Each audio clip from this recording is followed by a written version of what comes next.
Nice work, kid. Only a few days left of your shift. Maybe if you're super good, I'll let you mess around in my office, try out some of Weaselware's features. Though it's not that exciting, you might be able to control the gang and see what they can do. I don't know, maybe not. We'll see. I'm wondering, since I can't remember how much I've taught you up to this point, do you know about Freddy Fazbear's Pizza? I think these calls might be getting to my head, but I don't know. I've been thinking of that place a lot more than usual for the past hour or so. Not in a disturbing or scary sense, just...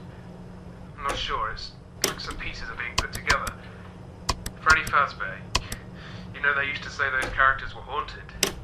There were some murders related to the location back in the 80s. People found some corpses buried in the animatronic suits.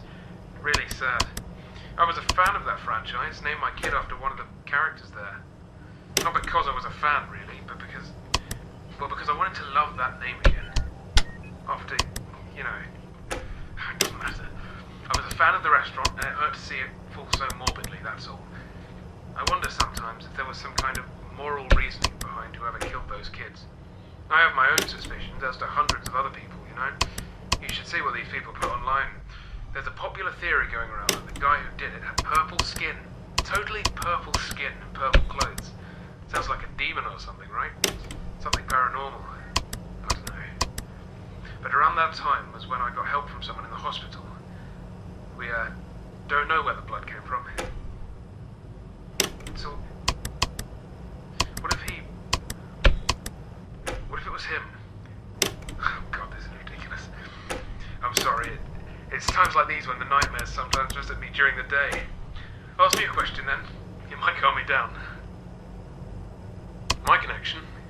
Well, I used to live in America, you know, they were a big thing over there. Every kid loved living near one, and almost everyone I was friends with had some kind of toy of a character. It was a great place, which is primarily why I started working there. I worked at Freddy Fazbear's, yes, though it was many, many years ago, mind you. They had loads of different locations, more than an average independent restaurant. Each building had an exclusive character which had its own toy, I think. It was like a collection thing, so the kids had to go to every Freddy Fazbear's in the area to finish the set of figurines or plushies or whatever. It was clever, and I'm sure it did wonders for them money-wise. But I can't help but wonder how sad the system would have been for a child on the poorest side of town. Although the characters had smaller cameo editions based on the restaurant you were in, there were always the main four guys, which were in the adverts, on the billboards, and on the pizza boxes, of course. Freddy Fazbear, obviously, Chica the chicken, Foxy the fox, and there was also a bunny rabbit called Bonnie.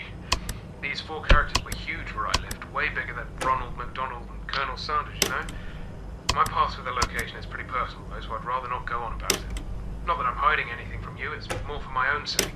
I don't really like to talk about it anymore, not even with my daughter. But I'm sure that from the figurines around the location, you can guess that I know quite a lot. See you tomorrow.